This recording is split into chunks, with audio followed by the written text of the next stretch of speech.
Happy Monday, everybody!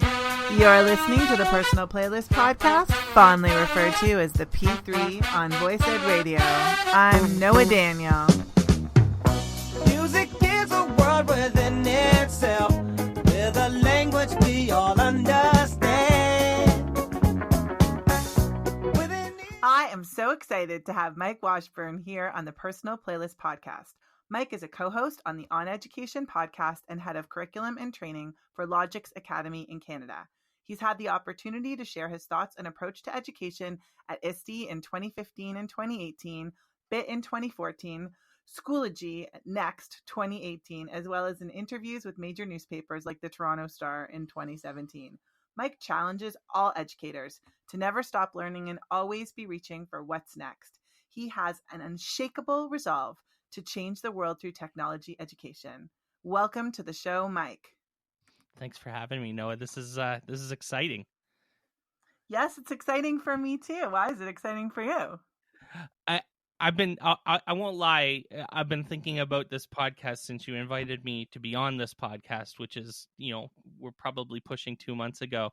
I went and listened to other people's episodes of this. And I'm feeling a little bit of pressure. This is different than other podcasts. I like it. I like it a lot. Tell me when you say different, what does that mean for you?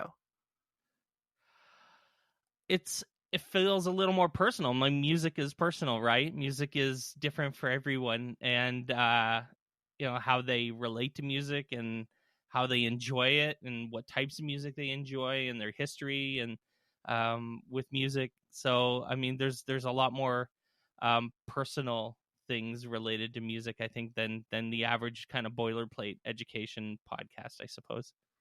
Well, that's interesting, and I'm looking forward to exploring that. But speaking of podcasts, tell me a little bit about how you started in podcasting. Well, so I listen to a lot of podcasts, mostly like non-education related podcasts. The odd video game podcast, but mostly politics and policy type podcasts are kind of my jam, I guess. And probably about 2.5 years ago now, I started thinking about doing my own podcast. So in the summer of 2018, I approached my co-host, Glenn Irvin. We didn't really know each other. In fact, we didn't know each other at all.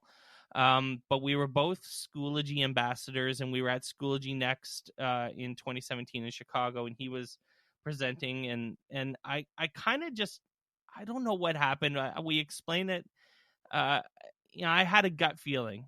I just said, listen, we don't know each other very well, but I have a sense about you, is basically what I said. And I said, I think we should do a podcast together. And he didn't even know, to be honest, really what a podcast was. He just kind of brushed me off as some weirdo who was, I don't know what he was thinking, but it was pretty funny. But I followed up a little while ago or a little while after, and kind of talked to him about it again, and he seemed interested, and he was in the middle of a bit of a work transition, so he asked to kind of give it some time before he seriously thought about it, and I gave him some space. And then in probably I guess it would have been January 2018.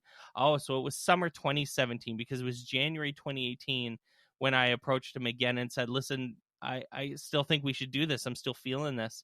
And yeah, we started OnEducation. Our first episodes were March 2018, and it's kind of went crazy from there. We've exceeded kind of all of our expectations. Things have went really, really, really well.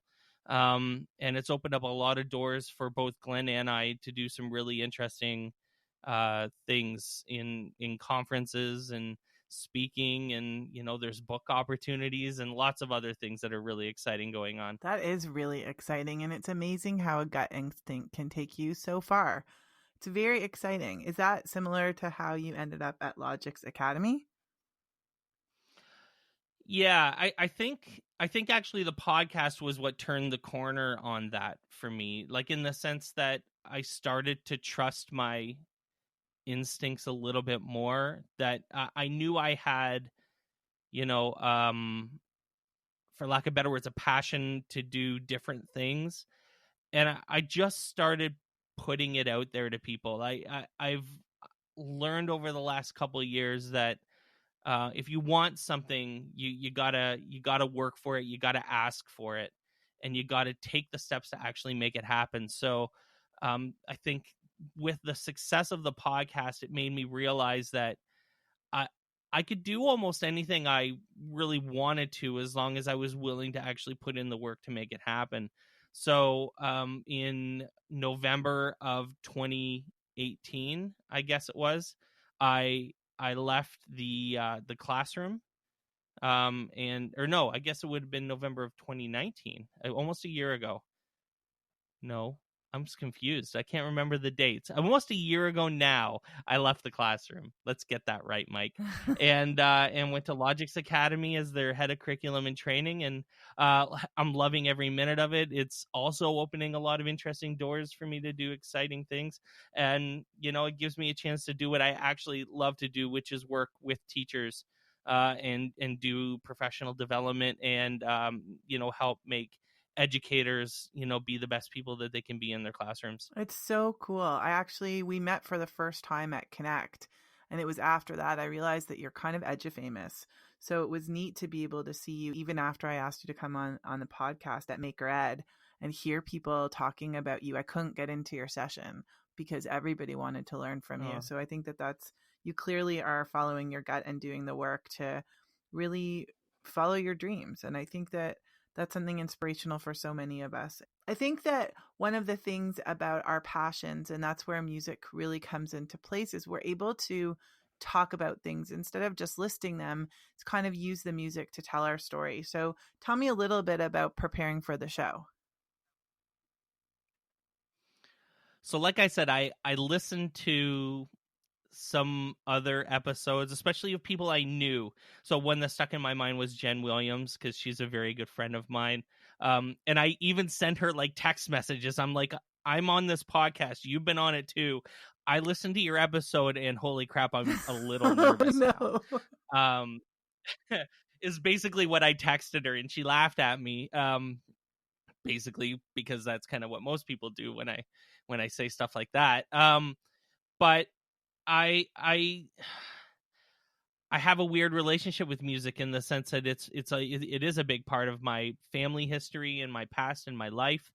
And so, when you ask me to pick kind of one song, I struggled to pick just one song for some things. And I struggled to identify, how that one song, if I was going to pick one song, made me feel and what my goals were for picking it. It was a challenge, and I didn't pick kind of the last song even until yesterday afternoon, when I had to kind of give you the synopsis of what I was picking, like, because I was stuck. I had to end up kind of settling. I was like, Mike, you could do this all day, so you should just stop and pick the one that you're feeling at the moment. Yeah, I like that better than settling. So that's what you I went ended with up your doing. gut, and I think that can be really helpful. Yeah. So let's talk about them. I ask my guests to bring me a nostalgic song, a song that reflects their identity, and a song that lifts them up, picks them up, inspires, or motivates. So let's begin with your nostalgic song. How did you come to choose it? So I guess this is Free Falling by Tom Petty. And first off, it's a hell of a song. It's happy. It's adventurous, even courageous a little bit. It's just, all of these songs kind of have a similar theme, I think. And this song has been, through anyone who's in their mid to late 30s has had this song with them almost their entire lives. And I can't think of a single time this song comes on that it doesn't make me smile and that I don't turn it up full blast. Like, what's the movie? It's Jerry Maguire, right? Where Tom Cruise is driving in the car, and then he turns up the volume on the stereo in his car when it comes on and just starts singing. Well, I feel like I do that every time this song comes on. That's so awesome. I've seen him many times, but the nostalgia of what you're talking about and that feeling that you get when you hear that song, I think a lot of us can relate to that. You know what else I wanted to mention, that I went through a whole bunch of songs with this one in particular because of my family history. My dad's a professional musician, still is. He quit for a period of time, but one of the other songs that I had on my list, and I think this is actually the one that I emailed you yesterday, because I had a couple in my list, was a song by James Taylor, You've Got a Friend. So you can play either one of the two songs, because I think I had them both. So this is actually, I'm throwing you a loop, and I'm really messing with this, but I had both of these songs in my nostalgic section, and I struggled for days, months even, on which one to pick. Because the thing about You've Got a Friend by James Taylor, which is so outside of my normal, what people would think I would like in music. But my dad had this James Taylor Greatest Hits CD, and we used to just play it constantly in the house. And I was lucky enough to see James Taylor about 12 years ago in Toronto. And man, oh man, he's a special dude as well. So I do have some really good memories of, like, it's funny how Tom Petty and James Taylor are both kind of fairly older, kind of more folky musicians as well. It seems to be a trend in terms of when I think about my musical past as a childhood and growing up, and what I go back to when I want to think back on music, that I end up there. Well, now I don't know what to play. I could queue up You've Got a Friend, the whole James Taylor Carole King duality that kind of came from that. And even though it was Carol's song and James Taylor used to play it, and right. and the two of them, they sound so different. And then Tapestry is infused with a lot of James Taylor sound, and she'll speak about him in many ways as an inspiration for some of her pieces. And playing off of that You've Got a Friend was actually the response to his Fire and Rain song. When he was talking about lonely nights when he could not find a friend, she was almost answering him. So there's a cool story there. Yeah. So you call it, and I'm going to DJ it up. So which one is it going to be? Story. You play You've Got a Friend, because it's the actual one I'd written down, with the one I settled on, and it just makes me happy. Then that is what we're playing. You've Got a Friend, James Taylor.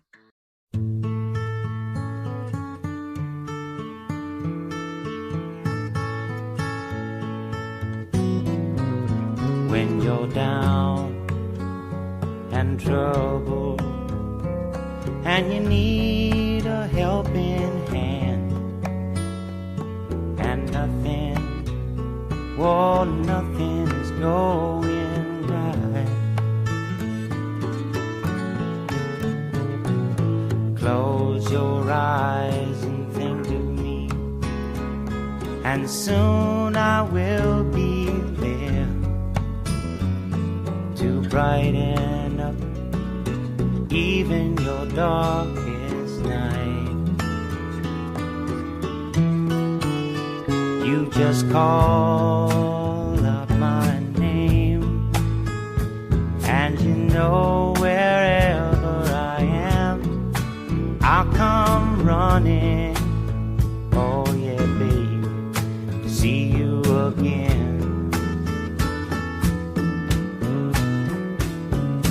Winter, spring, summer, or fall, all you got to do is call, and I'll be there, yeah, yeah, yeah.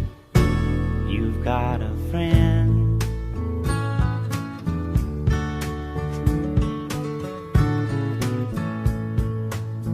Man, If the sky... Are you there with him with that guitar on the chair that he sits on in the middle of his show?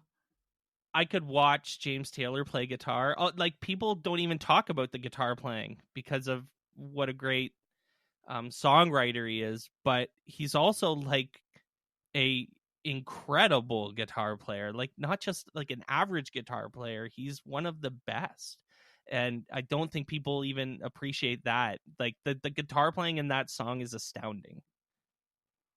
Yeah, there's a lot. And later on, there's this great change up. It's totally worth hearing the entire song. It's definitely worth hearing all the different versions that have gone out there. It's a perfect example about how an artist brings their unique voice to the same song.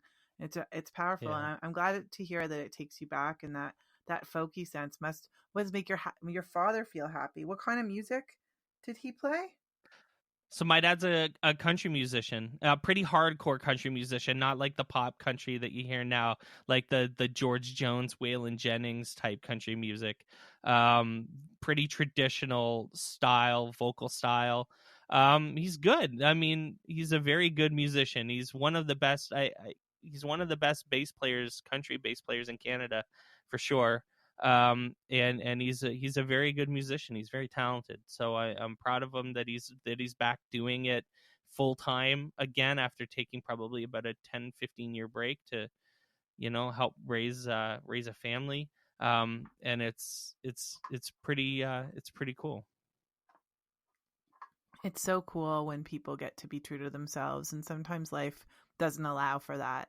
And that can be, frustrating and even confining. So when you get back to that, you have a level of appreciation for it that I don't think you would have had otherwise. Similar to what you were saying about, the work that you're doing, you really get to be all that you are and kind of manifest your own destiny through the process.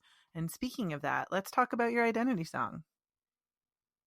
So I hope I'm the first person to ever play a Switchfoot song on your podcast. I was really excited actually to learn about Switchfoot, so it's always great to be introduced to new music. But yes, for sure that. So, Switchfoot is easily my favorite band ever, and Dare You to Move is probably my favorite song of theirs. And they have a couple versions of this song, but I've seen Switchfoot live probably about 5 times now. And the thing about Switchfoot is, especially about Dare You to Move, is that it's for me anyways, it's morphed into a bit of a call to action. And that's what I'm all about right now, is moving forward. I feel like in some respects, and this is why this theme is kind of prevalent through kind of all the music I'm thinking about right now, is that I'm just starting to live kind of the life I was meant to live, like in the last couple years, to be honest. I mean, I did a lot of work ahead of time, with the, teaching and working in a school, and, but I feel like it all led up to doing what I'm doing now. And so, Dare You to Move is for me now, it's taken on almost a whole new meaning. And I've known this song this song's almost 15 years old at this point, to be honest. And I think that at this point it's about getting up and carrying on and doing the things that you're supposed to do, even if you're afraid to do them. And like your life depended on it almost. Like I'm trying to do the things I've always felt like I've been meant to do now more than ever. So Dare You to Move is a bit of a call to action. It's a pretty awesome song. Okay, well, let's play it. Dare You to Move, Switchfoot.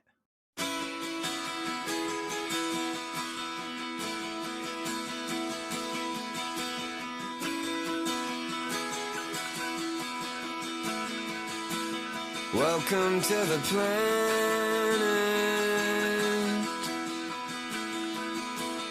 Welcome to existence. Everyone's here. Everyone's here. Everybody's watching you now. Everybody waits for you now. What happens next?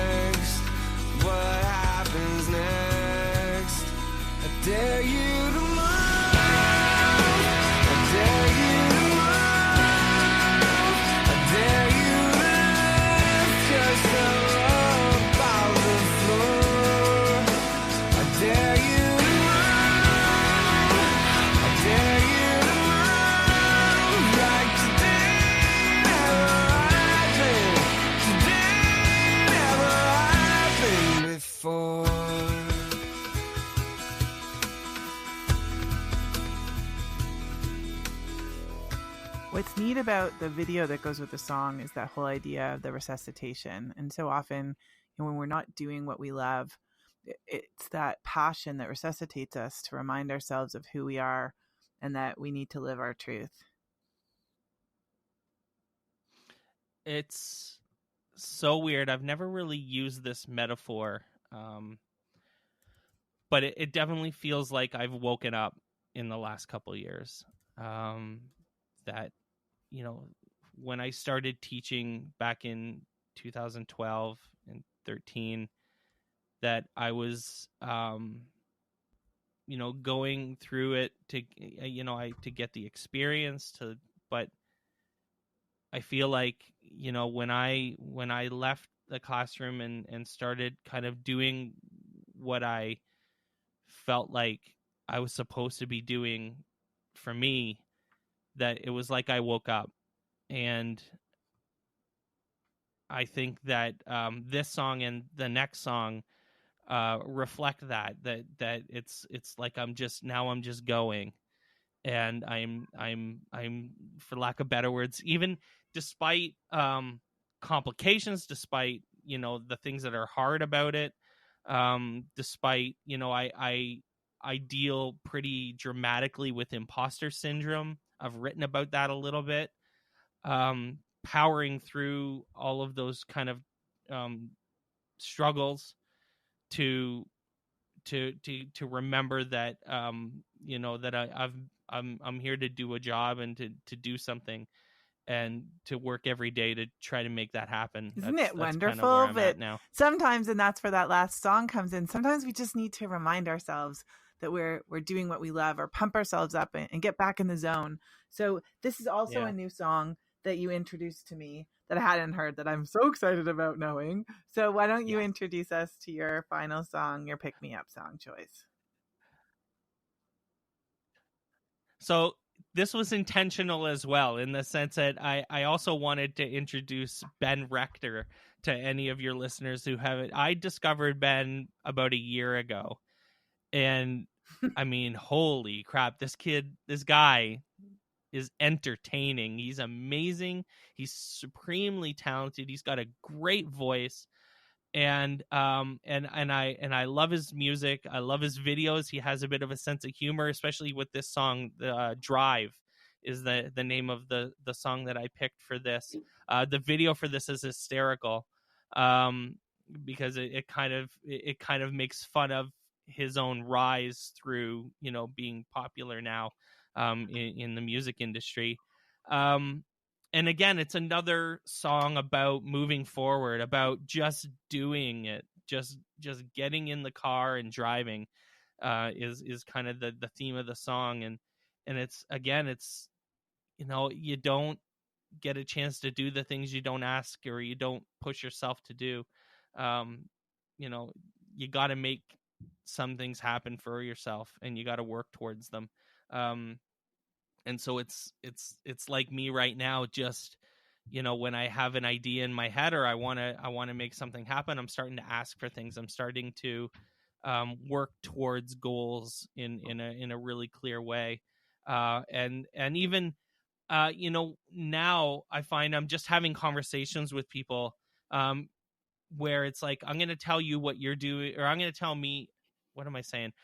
It's like I'm saying, I'm going to tell you what I'm doing, and you share with me what you're all about, and then let's find a way maybe that we can work together. I really like what you're doing, and I'd like to find a way that we can do something together. I'm having a lot more of those kind of conversations, which is really interesting as well. So Ben Rector, he's someone that everyone should listen to after this as well. Okay. I'm having a lot of those conversations too. Yeah. And it's nice to share that with you, but I'm really glad you shared this with me. So let's play it.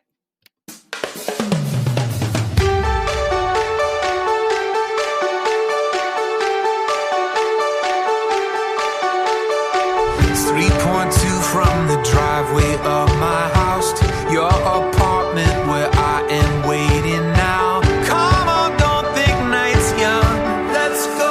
NYC, Portland, Austin, Anaheim. Maybe not Anaheim. Keep an open mind. I'm just saying.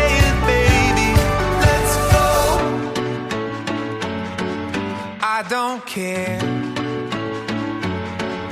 anywhere. Like a river connects to the ocean, this pavement touches wherever we're going. White lines flying by, who knows what we'll find. You and me tonight. Drive, let's drive. When's the last time we dropped our things and went? Woke up somewhere that we've both never been. Growing up doesn't mean getting older. Maybe it's just left turns off familiar streets. I just wanna come back with a memory. Growing up doesn't mean getting older. I don't care anywhere. Like a river connects to the ocean, this pavement touches wherever we're going. White lines flying by, who knows what we'll find. You and me tonight. Let's drive, let's drive. Remember when we were young and free, all the way it used to be. Tell me, can we go? How are you feeling about sharing your P3 with me? It's brought back, some fun memories, thinking about James Taylor playing on the radio in my house, basically through the entire late 80s and early 90s.